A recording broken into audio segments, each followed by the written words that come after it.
혹시 백색소음이라고 들어보신 적 있으신가요? 백색소음은 우리 귀에 익숙한 소리들, 예를 들면 빗소리, 파도소리, 바람소리 같은 소리들을 말하는데요. 이 백색소음은 분명 소음은 소음인데 적당히 시끄러워서 심리적으로 편안하고 안정감을 준다고 합니다.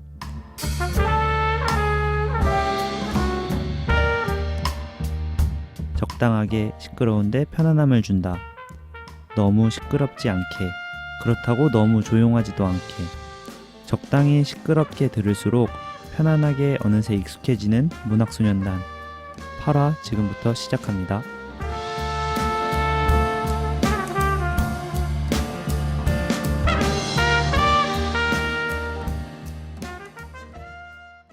안녕하세요, 문학소년단입니다. 안녕하세요, 츤들로입니다. 네, 안녕하세요. 로맨스 정입니다. 저희에게 아주 경사가 있습니다. 경사가 뭐죠, 도니 씨?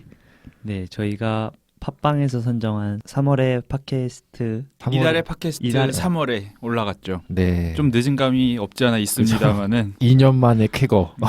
중고 신인상 받는 네. 그런 기분으로 흔쾌히. 네. 지금 이것도 모니터하고 계실지 모르겠네요. 감사드립니다. 네. 네. 오늘 저희가 읽을 책은 뭔가요? 네, 오늘 저희가 읽을 책 9살 인생이고요. 위기철 작가님께서 쓰셨습니다. 위기철 작가님은 9살 인생으로도 되게 유명하지만 그것도 유명한 시리즈가 있죠. 네. 이분이 전 그래서 철학과 출신인 줄 알았는데 철학과 출신 아니고 불어불문학과. 네, 불어불문 네. 출신인데 논리야 놀자, 반갑다 논리야 등의 대단히 많은 논리야 시리즈로도 되게 유명하신 분입니다. 1983년 아동극 도깨비 방망이는 어디에 있을까요가 제2회 계몽사 아동문학상에 당선되면서 문단에 데뷔하셨는데 이때서부터 그런지 좀 아동 네. 네. 동화 작가를 원래 꿈꾸셨던 것 같네요. 동심 쪽에 많이 가까우신 분이 어쩌다 이렇게 논리까지 프랑스가 약간 철학에 좀 네. 강하니까 네. 약간 그런 연관이 있지 않을까요? 네. 그렇습니다. 그리고 또 특이한이라고 해야 될지 모르겠지만 이력 중 하나가 소설가 공지영 씨, 저희가 한 번도 다루지 않은 작가죠. 네, 그렇네요. 소설가 공지영 씨의 첫 번째 남편으로도 소개를 해드릴 수 있을 것 같고, 또 다른 장편 소설 고슴도치, 이 책 후기에 뭐랄까요, 작가의 말, 네. 이제 두 번째 책이 나왔다 이런 식으로 적혀 있는데 뭔지를 몰라서 안 밝혀주시거든요. 궁금해서 찾아보니까 고슴도치였다. 아. 그러면 오늘의 책 9살 인생에 대해서 간단하게 설명드리겠습니다. 1991년 청년사에서 출간이 됐고요. 1960년대 경상도 산동네가 배경입니다. 2004년에 윤인호 감독의 영화로도 동명 영화죠. 네, 네. 그렇죠. 만들어졌는데 거기서 주인공 여민이 역할을 김석 배우가 하셨고 그 다음에 이 짝사랑 여자의 역할 장우림 역할을 이세영 씨가 하셨습니다. 이 김석 씨 요즘에 그 승마 선수하고 계시더라고요. 강원도청에서. 뭐 다른 배역으로가 아니라 정말로. 네, 정말 승마 선수로 해서 우리나라 국가대표로 알고 있습니다. 지금 국가대표 승마 선수로. 이렇게도 풀리더라고요. 네. 여기 이세영 이분은 지금 TV에 나오는 그분 맞죠? 네, 그분 맞죠. 어. 네. 그래서 이거 네이버 영화에 검색하면은 분명 우리는 아역으로 알고 있잖아요. 네. 갑자기 성인 사진이 등장을 해서 몰입을 확 깨는 네. 이런 책입니다. 이걸 읽어. 마라. 네, 이 책 읽어야 할까요? 말아야 할까요? 먼저 읽어 누군가요? 네, 오늘의 읽어야 한다는 논의입니다. 네, 그다음 말하는 누군가요? 챈들러입니다. 네, 먼저 읽어부터 말씀해 주시죠. 이 책을 읽어야 할 첫 번째 이유입니다. 부담 없이 읽을 수 있는 책입니다. 책 내용을 보시면은 어려운 내용이 하나도 없습니다. 저는 한 3시간 만에 읽은 것 같은데요. 그래서 모두에게 추천하고 싶습니다. 네, 네, 읽지 말아야 할 첫 번째 이유입니다. 과거 회상, 아이들의 시선, 뭐 이런 소설의 정체성이 이제 두드러지는 그런 소설인데 이런 추억팔이에 큰 뜻을 두지 않는다면, 동심 뭐 이런 거에 큰 뜻을 두지 않는다면 읽고 나서 뭐가 남았지? 할 정도로 줄거리가 실종됩니다. 이게 그러니까 어떤 그냥 서사가 있다기보다는 좌충우돌 성장기 정도면 정리가 되는 줄거리이고 딱히 줄거리할 것도 없고 그냥 단편적으로 어떤 인물에 대해서 있었던 일화 소개하고 거기서 교훈. 교훈 하나. 교훈, 어린이가 본 그 일화 뭐 이런 식으로 되기 때문에 딱히 특별한 서사가 없습니다. 네, 읽어야 할 두 번째 이유입니다. 마음이 따뜻해지는 책입니다. 저는 이 책을 읽으면서 흡사 나미야 작화점의 기적이 떠올랐는데요. 주인공이 겪는 일련의 경험에서 나오는 교훈을 느낄 수 있는 책입니다. 네. 네, 읽지 말아야 할 두 번째 이유입니다. 이게 정말 읽지 말아야 될 이유가 되는지는 모르겠는데 일단 특별한 점으로 말씀을 드리자면 사실 9살 인생이라고 해봤자 29살의 9살 코스프레가 그렇죠. 아닌가. 네. 앞에서 설명을 안 드렸는데 작가가 이 책을 쓸 때 29살이었습니다. 뭔가 진정한 9살의 인생은 어쩌면 다른 곳에 있지 않을까. 이 책은 29살이 생각하는 9살이니까 네, 이런 점 지적합니다. 네, 읽어야 할 세 번째 이유입니다. 누구나 공감할 수 있는 책입니다. 이 방송을 듣는 대부분의 청취자분들은 9살을 경험했을 텐데요. 우리들의 어린 시절을 떠올릴 수 있는 그런 책입니다. 네, 읽지 말아야 할 마지막 이유입니다. 천진난만한 시선 속에 무거운 사회 문제들 제가 이렇게 꼽아봤는데 이유가 뭐냐면은 우리 시즌 1 때 만화 한 번 했었잖아요. 무인도에서 살아남기. 무인도에서 살아남기. 네. 그거 할 때 저희가 깜짝 놀랐던 게 뭐냐 하면은 대단히 잔인한 내용이 좀 많이 그렇죠. 포함돼 있다. 네. 물론 만화라서 익살스럽게 표현은 되지만 폭력적이라든지 과장된 몸짓 뭐 그런 걸 지적했는데 비슷하게 여기서 뭐 익살스럽게 표현되지는 않지만 여기서 보면은 대단히 좀 사회 문제들 이슈화 될 만한 사건들이 많죠. 1960년대이기도 했으니 뭔가 이런저런 사회 문제들이 터지고 자살 사건도 나오고 그다음에 고독사 사건도 나오고 뭐 굵직굵직한 사회적 이슈는 다 나옵니다. 근데 그게 어린아이의 시점을 그려지다 보니까 이게 이제 좋은 점일 수도 있고 나쁜 점일 수도 있는데 누가 죽었다 이러고 그냥 끝이 납니다. 우리가 20대 후반으로서 느끼는 감정과 어린아이의 시선으로 서술된 내용 사이에서 약간의 좀 뭐랄까 미스매치라고 해야 될까요? 간극이 존재하기 때문에 조금 잉스러운 부분으로 꼽아봤습니다. 네. 로맨스 정신은 읽어야 되나요? 말아야 되나요? 저는 읽어야 한다고 생각합니다. 왜 읽어야 된다고 생각하시나요? 저는 그냥 개인적인 취향인데 저는 예. 이렇게 어린이들이 화자인 소설을 되게 좋아하거든요. 음. 그래가지고 저는 이런 어린이들이 화자라면 저한테는 일단 점수가 먹고 들어가기 때문에 예, 이 책 읽으셨으면 좋겠습니다. 네, 그러면 오늘의 책 9살 인생 다들 어떻게 읽으셨나요? 노니 씨부터. 네, 이 책은 제가 고른 책인데요.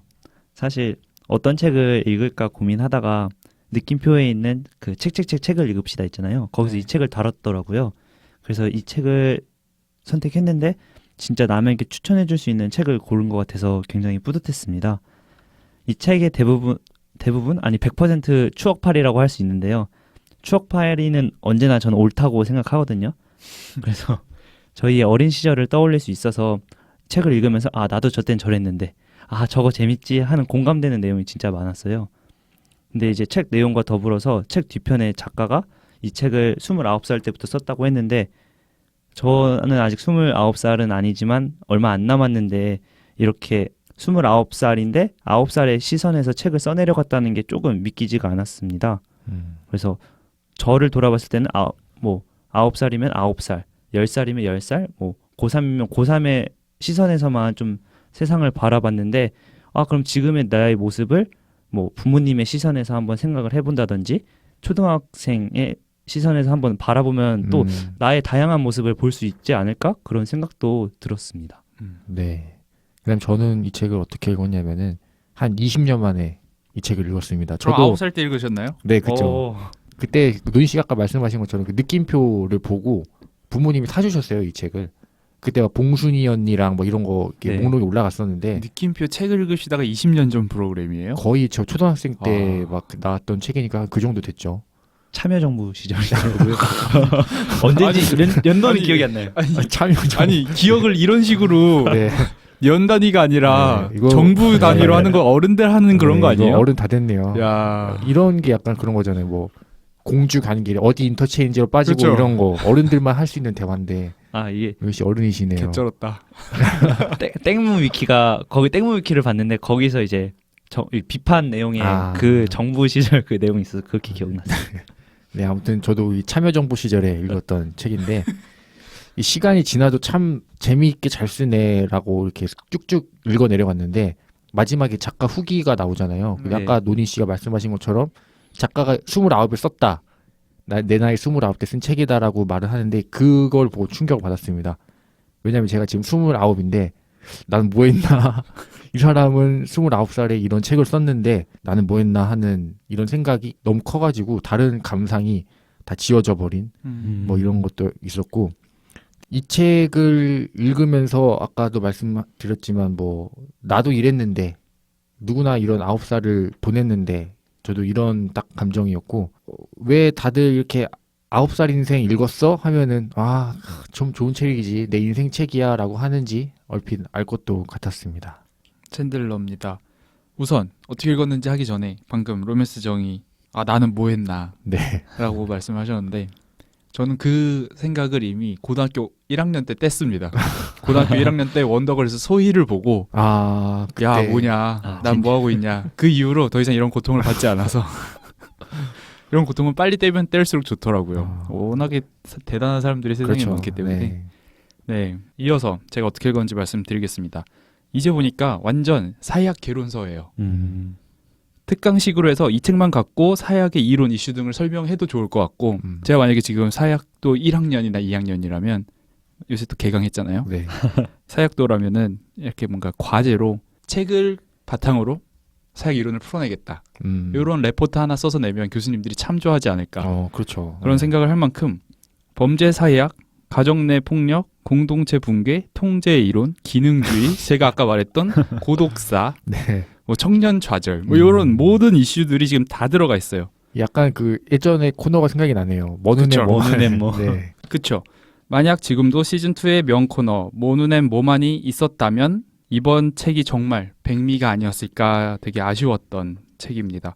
이 책의 배경이 1960년대라서 그랬는지도 모르겠지만 뭔가 의미심장했던 건 다른 책들보다도 제가 여태껏 읽었던 다른 책들보다도 9살이 화자로 등장하는 그리고 이제 어린아이의 시각으로 쓰인 소설에서 제가 사회 문제들을 가장 도드라지게 캐치했다는 게 뭔가 의미심장했어요. 그리고 이게 또 저희가 여태까지 다뤘던 많은 교과서 문학 중 하나잖아요. 네. 너무 반갑습니다. 이 기종이랑 첫 만남에서 이렇게 파파박 밟고 뭐 페트 콩콩콩콩 네. 그 투다다다다 죽어라. 너무 언제 읽었는지는 기억이 안 나지만 막 너무 반가워서 여태까지 저희 교과서 문학 많이 읽었는데 원미동 사람들도 그렇고 그때 이렇게 반가운 느낌 못 받았거든요. 근데 이건 읽으면서 정말 옆에 누가 있었으면 툭툭 치면서 야 이것 봐. 너 이 장면 알지? 이런 식으로 말해보고 싶었던 책이었고 그리고 제가 읽지 말아야 할 이유에서 되게 어렴풋이 말씀드렸던 그 작가는 분명 성인인데 9살의 인생을 썼고 우리는 그걸 감명 깊게 읽었다. 뭔가 이 이상한 느낌? 왜일까 싶었는데 생각을 해보면 그런 게 있더라고요. 제작 과정과 소비 과정에서 이 간극이 발생하는 그런 것들을 몇 번 목도했거든요. 네. 연기를 할 때 좀 오버해서 연기를 해야 그게 브라운관에는 좀 자연스럽게 나가고 그리고 왜 그런 것도 있었어요. 애니메이션 만드는 과정이 이제 한 장 한 장 그려서 이렇게 하는 거잖아요. 네. 근데 뭐 예컨대 나루토 같은 걸 캡처를 했는데 뭐 작화 붕괴가 일어났다. 막 얼굴이 막 이상하게 생기고 이게 뭐 그런 식으로 해놔야 이게 애니메이션 돌렸을 때 뭐 자연스럽게 액션 장면도 뭐 그런 식으로 된다고 하더라고. 어쨌든 이런 식으로 제작 과정이 소비 과정과 꼭 같지는 않다라는 거를 다시 한번 생각을 한 이유가 분명 저희는 이걸 읽으면서 꽤나 동심을 느꼈잖아요. 그렇죠. 이게 오히려 29살이 9살인 척을 했기 때문에 그럴 수 있었던 게 아닌가. 실제로 9살이 그냥 9살이 자기 인생 일기 같은 거 쓰면 이 책이 되잖아요. 그렇죠. 9살짜리 일기를 본다면 우리가 이만큼의 뭐랄까요 공감은 하지 못해서 공감이나 뭐 추억팔이를 할 수 없지 않았을까 싶은 의아함이라기보다는 생각 등을 했었던 독서였습니다. 9살이 이런 문장력과 상황 구성을 담아내기에는 어렵지 않았을까. 그 예전에 그 텔레비전에서 김명하 작가가 다른 분야에는 신동이 다 있는데 문학 분야에는 신동이 없다. 문학에는 영재가 없다고 하더라고요. 근데 일리가 있는 것 같아요. 네, 그래서 이거는 문학은 어느 정도의 그런 숙성됨, 사회와 가정이 있어야지 그런 글을 쓸 수 있고 우리가 마치 동심을 느낀 것처럼 29에 쓴 사람의 글을 보고 아마 그런 게 아닌가 싶기도 하네요. 신기하네. 네. 진짜 없네요. 없나? 없죠. 없는 것 같아요. 안내 일기? 안내 그거는 네, 뭐 그건 근데 저희가 소설로 분류하지 않고 수필로 그래요? 분류하니까 네. 막 14살에 뭐 피카소는 몇 살 때 뭘 그렸다면서요. 네, 그 그죠. 나이 때처럼 누군가가 몇 살에 뭐 10대 때 막 기가 막힌 작품을 써내려간 적은 있나? 있는데 제가 모르는 네, 그런 걸 수도 있죠. 네. 뭐 요즘 영대발굴단에 나왔을 수도 있는데 아무튼 네, 그런 것 같습니다.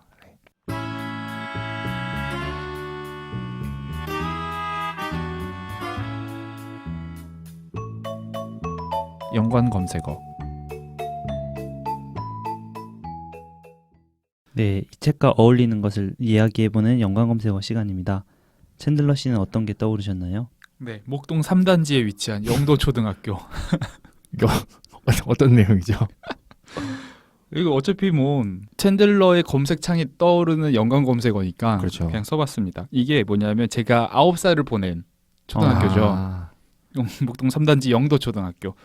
여러분도 만약에 9살 시절을 보냈던 동네가 근처에 있다면 네, 한 번쯤 그 동네에 가서, 요새 카페 많으니까 그 동네에 가서 카페에 들어가서 이 책을 읽기를 추천해드립니다.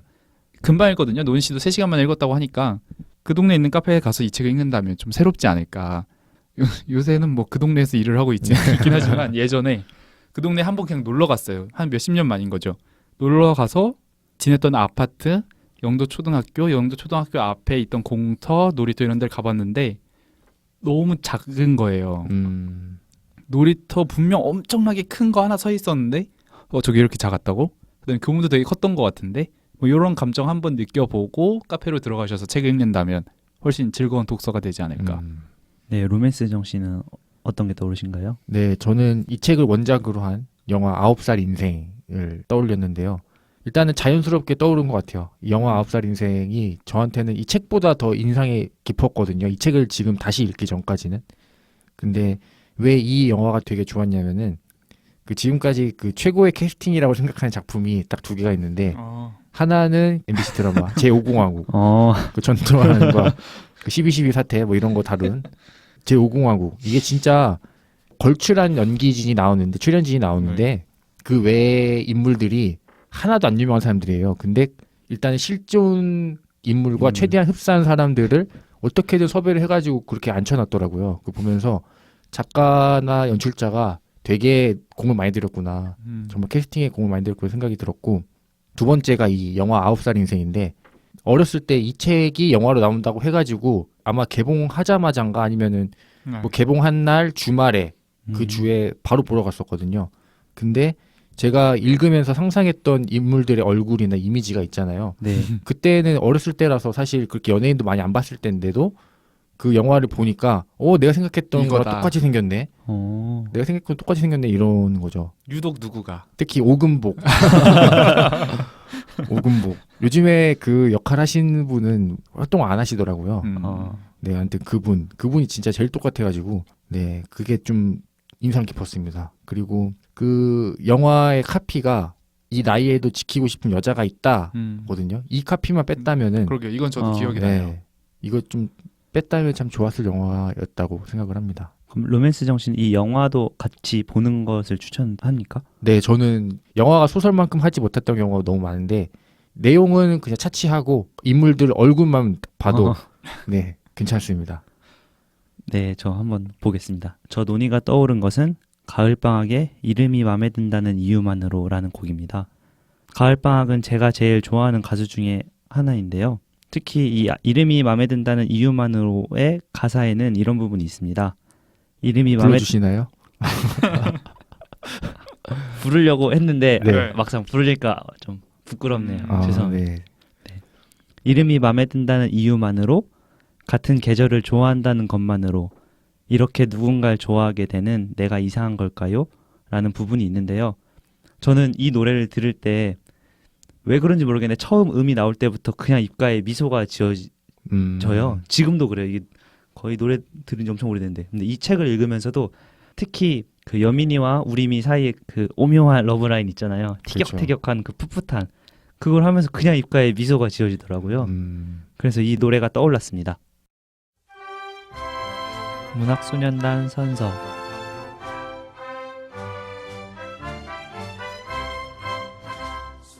시옷 발음을 정확하게 하겠습니다.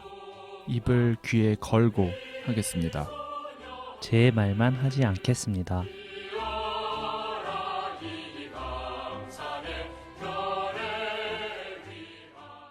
네, 그럼 본격적으로 책 속으로 들어가서 얘기 나눠보겠습니다.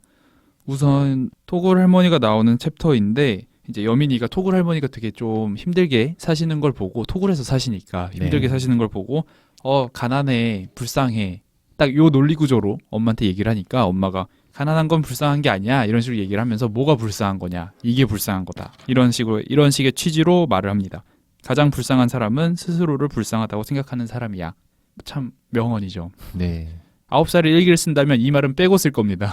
그게 무슨 말이지? 뭐래 이러면서 이 말을 빼고 네. 일기를 쓸 텐데 아무튼 스스로 참 불쌍하네. 나 좀 불쌍한 사람이네. 이렇게 생각을 하면서 뭐 자존감이 낮아지는 뭐 그런 생각 뭐 이런 게 있으세요? 제가 가장 불행하다, 좀 불쌍하다라고 느낀 게 그 춤출 때 있잖아요.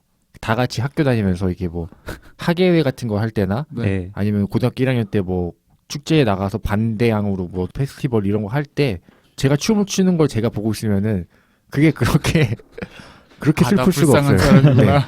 나 이거 진짜 하기 싫은데 이걸 억지로 꾸역꾸역 하고 있는 제 자신과 따라주지 않는 몸 이런 거 보면서 참 그때 자존감이 많이 낮아졌었죠. 네, 저는 조금 무거운데요. 약간 약속이 많은 주도 있고 없는 주도 있잖아요. 근데 약속이 없는 주가 한 2주 정도 이렇게 되면은 약간 저는 내가 이렇게 사람과의 인간관계에서 수요가 없는 존재인가? 이런 생각이 들더라고요. 수요요. 그러니까 저는 인간관계도 뭔가 수요와 공급에 따라서 만난다고 하거든요. 저는 적정 가격도 없는 불용제인 거죠. 그러니까 좀 자존감이 낮아지더라고요. 그러니까 내가 팔리지 않았다는 그렇죠. 예. 팔리지 않는 날을 약간 자존감이 낮아진다. 그게 조금 길어지면 나는 다른 사람의 수요가 없는 사람인가? 그러니까 내가 없어도 된다. 내가 없어도 이제 뭐 세상은 돌아가는 건 매한가지인데 네. 괜히 그런 거에 자존감이 좀 더 낮아지더라고요. 저는 스스로 불쌍하다고 생각하는 시점은 택시 타고 싶은데 지하철 탈 때. 왜요? 왜냐하면 일단 제 아직 소비 습관이 애초에 제가 택시를 안 타 버릇했어요. 엄청 술을 마시고 한 새벽 1시가 돼도 막 버스 알아보고 그쵸 어떻게든 집까지 가는 버스 한 3번 갈아타더라도 막 심야 버스 타고 엄청 늦게까지 달리던 버스 타고 막 이렇게 막 뒤져가지고 한 2시간을 가더라도 어떻게든 대중교통으로 가려고 하고 애초에 택시를 타는 게 저한테 그렇게 쾌적하지 않다고 저는 생각을 하기 때문에 안 타 버릇했고 그리고 뭐 이제 학생 때는 뭐 돈이 많이 없으니까 그냥 그래 버릇한 게 아직도 몸에 배어서 어쩌다가 회사에서 한 11시에 나왔어요.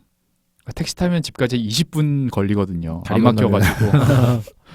탈만도 한데 아니야 버스 탈래 지하철 탈래 하고 꾸역꾸역 아이가 이건 뭔가 이제 돈을 아끼려는 것보다 이게 몸에 배서 그리고 막 꾸역꾸역 지하철 이렇게 타는 걸 스스로를 이제 지하철 척척척 하고 가다 보면 이렇게 검은색 그 창문 밖으로 제가 보이잖아요. 네. 야, 너 왜 이렇게 불쌍하게 사냐. 눈 딱 감고 택시 타지. 그쵸. 그것도 못하는 내 자신이. 네. 그리고 제가 다음에 해보고 싶은 얘기가 그 여민이가 이제 이사 와서 산에서 이제 싸움을 하면서 동네 아이들에게 산동네 아이라고 이제 인정을 받게 되는데 어떤 그런 내가 한 집단에 속해 있는 그런 소속감을 느낀 적이 있나요? 일단 회사 말고 뭐 그런 다른 집단에서 그랬던 적이 있는지. 저는 딱 요맘때쯤 4학년 때 축구 점심시간 축구 제 점심시간 축구를 진짜 안 하던 소년이었는데 네. 틴드러 씨가 축구하는 모습이 형성이 안 되네요. 살면서 축구해본 적이 10번을 안 넘을 네. 겁니다. 근데 저도 이제 4학년 때 이사를 갔어요. 3학년 때 이게 분명히 기억이 안 나. 2002년인 건 확실한데 2002년 때 제가 3학년인지 4학년인지 기억이 안 나요. 아무튼 이사를 가서 막 이렇게 막 겉돌고 있는데 한 번 점심시간에 어떤 애가 같이 축구하러 나갈래 이러는 거예요. 그래서 막 축구 좋아하는 척하고 나가는 그 순간만큼은 야 벌써 나 다 됐다. 제가 4학년 난초반이었거든요. 그 학교가 왠지 이상하게 4학년 2반 이렇게 안 부르고 무슨 유치원처럼 난초반 이랬어요. 뭐 이런 거. 4학년 난초반 다 됐다. 네. 이러고 나가면은 초등학교 점심시간 운동장이 그렇죠 뭐 모든 반이 쏟아져 네. 나와서 축구를 하기 때문에 이건 축구판이라고 할 수가 없어요. 그렇죠. 네. 아니 이걸 어떻게 하는 건지로 네. 그때 딱 한 번 그렇게 그냥 나가서 이렇게 돌아다녔는데 그 운동장까지 걸어가던 그 순간 소속감 오지게. 노니 씨는 뭐 그랬던 경험 있나요? 저는 대학교 1학년 때가 떠오르는데요. 제가 학회를 했었거든요. 근데 제가 무슨 학회인가요? 말은 말할 수 없나요? 말이라는 학회예요. 아, 말이라는 그러니까 이름이 말인데 이제 뭐 토론하는 토론. 형식상 토론이고 술 먹는 네, 학회였는데 음, 제가 알다시피 1학년 때 아랍어를 했잖아요. 네. 평일에 주 3일을 이태원을 갔어요. 그래서 뭐 학교 이제 학회 축제를 하는데 제가 참여를 못했죠.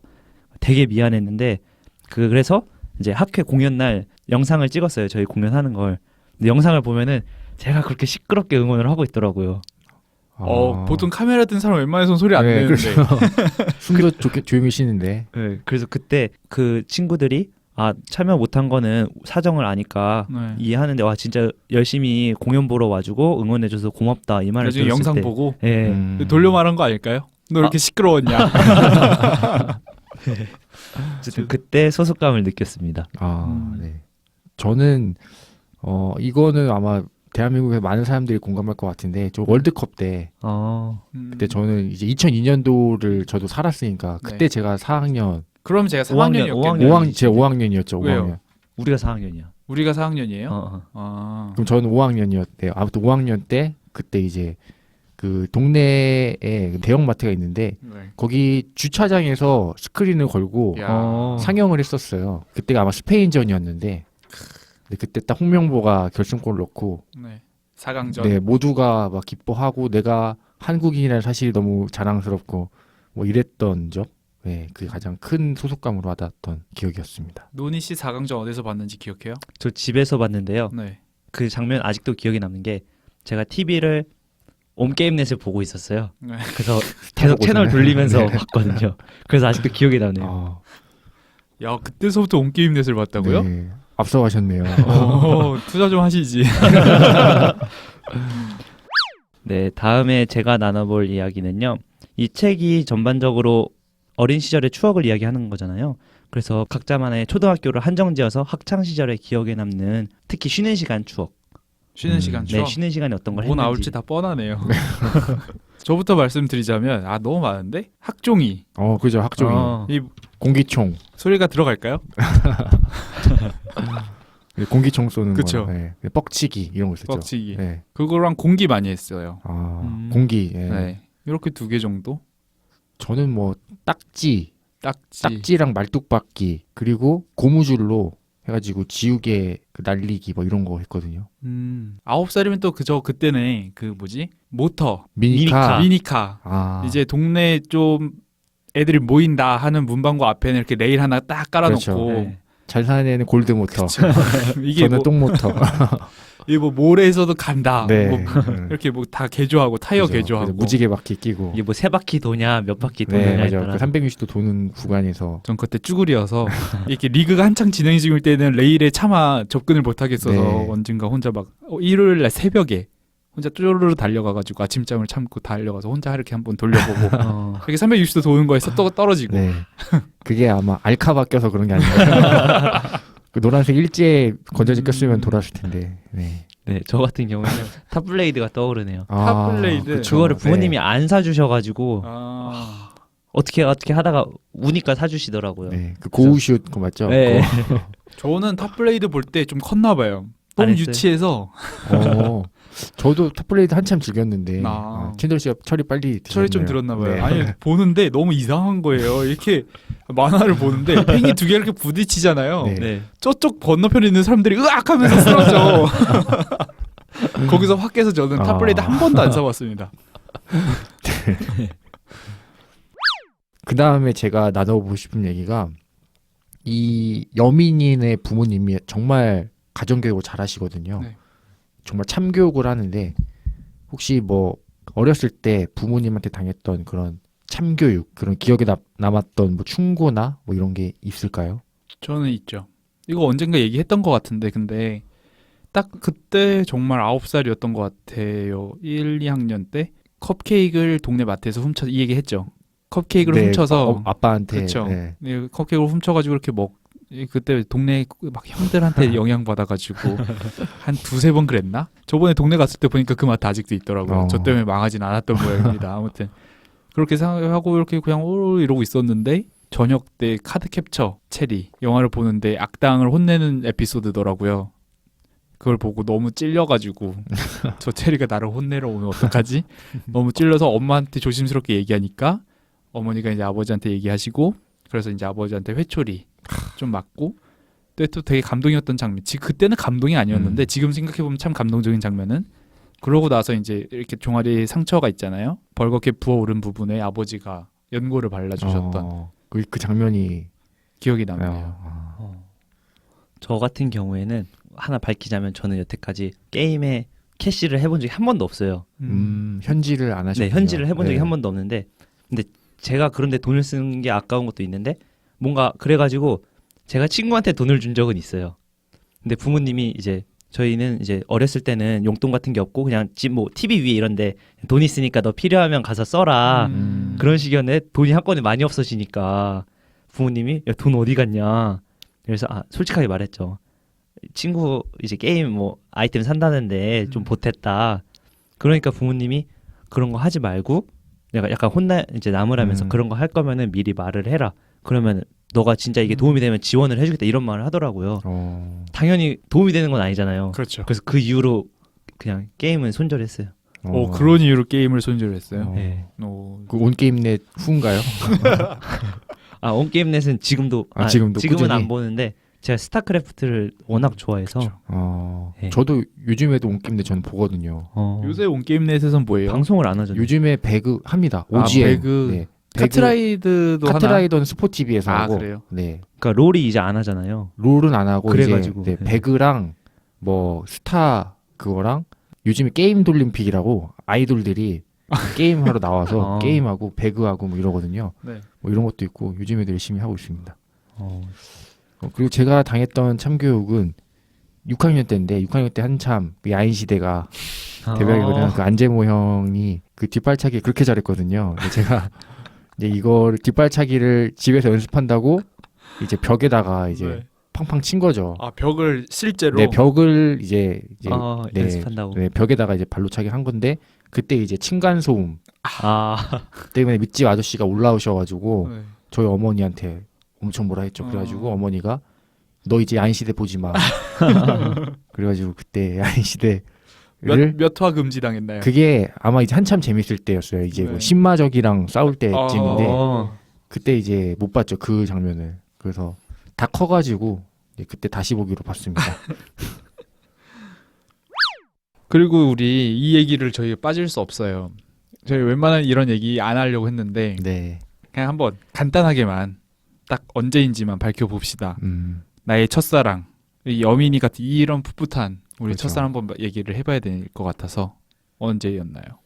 근데 이게 명확하게 그래요. 기억이 나는 거는 그거밖에 그냥 고등학교 때인 것 같아요. 이게 첫사랑을 정의하는 게 사람마다 다르더라고요. 그렇죠. 네, 이게 네. 보통 막 초등학교 때로 내려가거나 초중학교 때로 내려가거나 아니면 대학교 때로 확 올라가거나 여민이 같은 첫사랑 한번 얘기해 봅시다. 네, 저는 초등학교 2학년 때 초등학교 2학년. 네, 딱 요맘때쯤이죠. 발렌타인데이 때 네. 사탕을 주려고 마트에서 엄마랑 같이 가가지고 2,000원짜리 그 노란색 비닐봉지 사탕을 샀던 그래서 그거를 쉬는 시간에 책상에 딱 올려두고 그냥 뒤도 안 돌아보고 달려나왔던 그런 친구가 있었죠. 네.